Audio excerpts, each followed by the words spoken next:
I think a lot of her work kind of sucks. This shit is just a journal entry. Where's the subtext? You're telling me this is a New York Times bestseller? The test I ran my victims through. I'm in my second year of my doctorate. I'm not a professional poet. You're running into an issue. Atticus? Fuck you. I hated it. Everyone can write bland poetry. I don't know you were gonna put your poems in it. Words on paper is not literature. If I asked you who the most hated poet in the world is, I feel like you'd probably say Rupi Kaur or someone like that. Her poetry, while wildly successful, is notorious for being quite one-dimensional and simple, and she's often credited as the person that drove a lot of the growth into the Instagram poetry boom. I hate her work, personally. But another thing I hate, honestly even more than her work, is AI and how it's being marketed as a tool to replace everything. So what if I weaponized my two least favorite things against each other? What if I tried to replace Rupi Kaur with AI?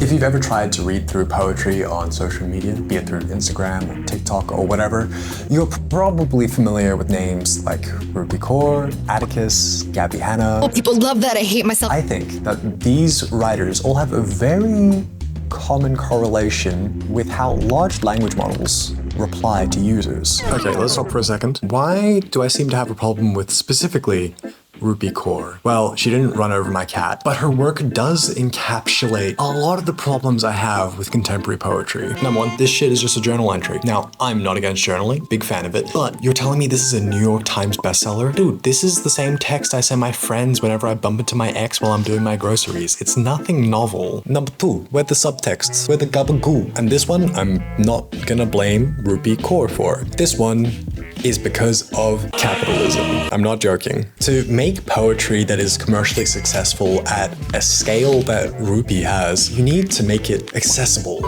And that means making it real simple, real easy to read. And number three, it's just content. I recognize the irony in me saying that in a YouTube video, but we're gonna move past that. A lot of contemporary poetry is distributed through social media, which means that it needs to fill just a gap in the feed, right? Someone can read through once in 3 seconds, get the entire experience, and scroll on to the next cat video or crank in my hog meme. You need to find Jesus, bro. Until you fall asleep at an ungodly hour because you've been scrolling on Instagram for far too long. Don't keep your phone in the bedroom, pro tip. So it's not really about whether you like this sort of poetry. I think it's boring, unimaginative, and lazy, but beauty's in the eye of the beholder, and her bank account says the same thing. So we gotta do some testing to figure out what exactly it is that separates this from just AI slop. But before we get ChatGPT doing some plagiarism, we need to do some reading so we know what to look out for it to plagiarize correctly. That's a fucked up sentence. I'm not exactly the go-to for doctorate level knowledge of poetry or any literature for that matter, but I am very good at reading and taking notes. So that's what I did. I read a whole bunch of popular contemporary poets along with some of the greats and just made a note of what I think makes each of their styles distinct, what makes these poets them. And while I was doing my reading, I picked out some favorite poems that I thought were interesting or ones that people might get caught up on and think that an AI wrote it. And I also went and spoke to someone that has a doctorate level knowledge of literature. Hey, I'm Marina. I'm in my second year of my doctorate at Monash University doing British Gothic, long 19th century literature. Poetry is a form of art which encapsulates personal, political, social, economic situations and circumstances of the time in a concise manner. Not that poems have to be very short, but a much smaller stanza than a paragraph in an essay would be. My belief is that words on paper is not literature. Literature has certain forms to it. It has to develop certain things. It has to go somewhere, right? You wouldn't remember a work if it didn't move your feeling, it didn't move politics. And I said at the very beginning, it's social, personal, political, economically involved, as is all forms of literature and always will be. If it doesn't do any of that, how much of it is literature and how much of it is just a set of words on paper? It is the contextualization and the relevancy of the writing which makes it literature. So now that we have that bit of context, we can get going and have Google or ChatGPT try and plagiarize various poets' works. I'm very ethically conflicted by this, but I'm trying to prove a point. 10 seconds later. So, we are running into an issue, and that is that AI is kind of awful at writing, and also quite bad at following instructions. Both Bard and ChatGPT struggle to write in a tone that sounds like Shakespeare. It still sounds like a high schooler trying to write Old English. For Plath, because her writing is a bit more contemporary than Shakespeare, I think it does a better job. Still not amazing, but there's an issue outside of the language, and that's that both of these AIs get really caught up on things, like really specific ideas. For Shakespeare, I have to keep telling it not to reference any other Shakespearean works. Specifically, Romeo and Juliet comes up a lot, and for Plath, it's always wisteria or wombs. For our more contemporary poets, I think it nails Atticus's style pretty well. It's short, sweet, simple, has the sentiment, but ultimately feels as shallow as his work, which is to say, can paint a pretty mental image, but doesn't really say much more than that. Now, for Rupi Kaur, I think it actually nails her style pretty damn well. It gets the theming down, its choice of topic is pretty spot on, but there is one thing that it can't emulate, and that's her use of line breaks. Now, I personally hate the way that Kaur does line breaks because they're just kind of random. I don't see any meaning in most of the places where she chooses to end a line and start the next one. But the AI is not even doing that. Even if I tell it to put in random line breaks, it just can't. Not ideal, but I spent too long on this nonsense already, so I'm gonna take the best poems that it's given me and put them all in a document, shuffle them around, and get some friends to read through them and to pick out whether they feel like an actual person wrote them or if it seems like it's AI generated. I think to make it a little more fun, I'm gonna put some of my own poetry in there, and we'll see if my friends think that I'm a shit poet or a computer. I don't know which is worse. I'm Will. Sunny. Ariel. I'm a medical receptionist. Software developer. I'm a photographer. I'm not a professional poet. I'm not gonna be good at this, guys. I'm sorry. I just need like a cigarette and like 3 cups of coffee now. Poem 1. Number 2. Number 9. 17. I am gonna say this is AI. Oh, Jesus Christ. Oh fuck, I hate it. Everyone can write bland poetry. I cannot tell if it is Instagram poetry or actual poetry. Just kind of seems empty of meaning. It's not making me feel things. It's either Atticus or Rupi Kaur or someone like that, or it's AI. Atticus, fuck you. This one just feels like someone in pain writing about it. I like your poetry, Josh. Were you in pain thinking about this? I hated it. I don't know you were gonna put your poems in it. Quite dry poem. That is human. So sad I didn't get Sylvia Plath though. This is based on Romeo and Juliet. If you tell me this is the author that's really famous, I'm gonna kill myself. Yay, I picked out the Shakespeare. That is William Shakespeare. Can we cut this out? So, results. Once the TV turns on. The test I ran my victims through,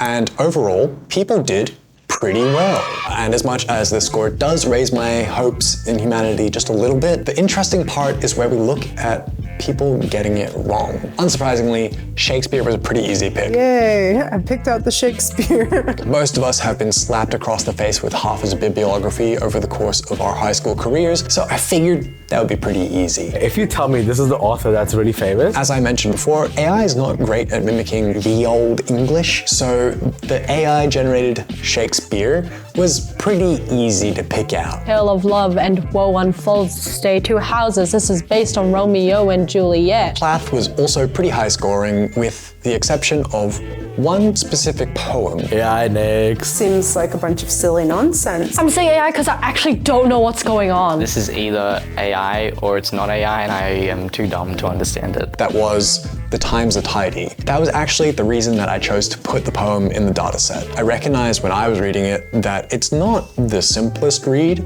and so I thought it would have people second guessing their guesses, and I was right about that. But now we get to the fun part. Rupi Kaur's work got about a 60-40 split in her favor, so that's 40% of her work was either labeled as AI when she actually wrote it, or if an AI wrote it, people assumed it was human. But it does get worse. Atticus. Across the entire dataset, his actual work was voted as human twice.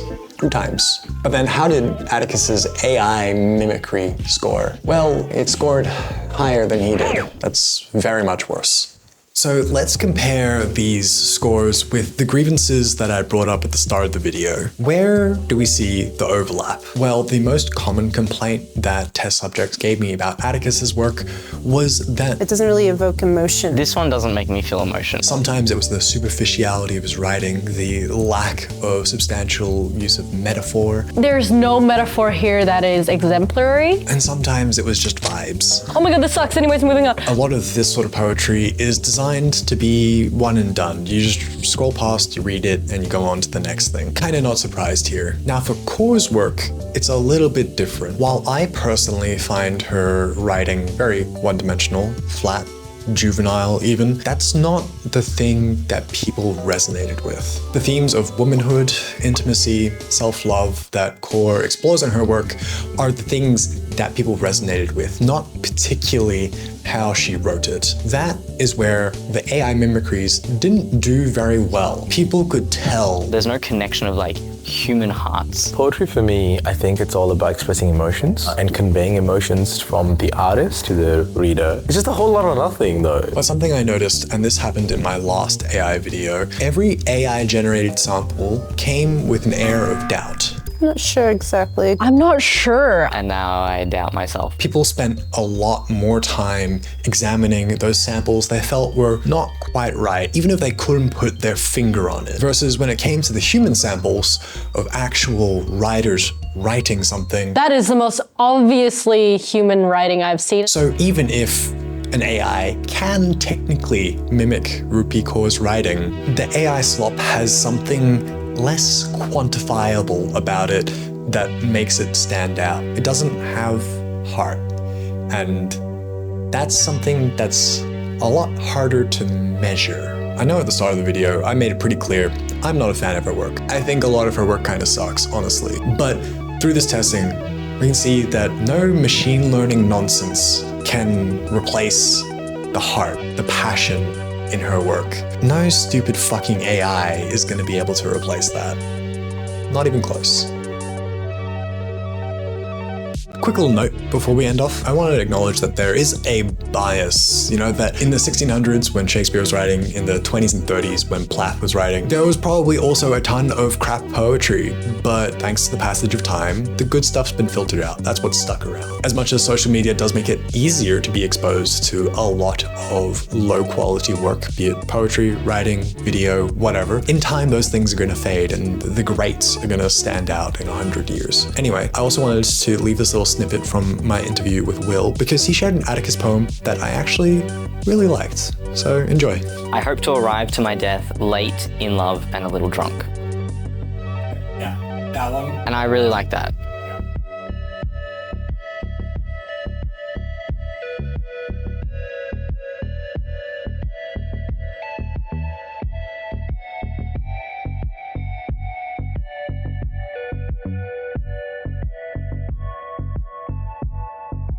Goodbye, everyone.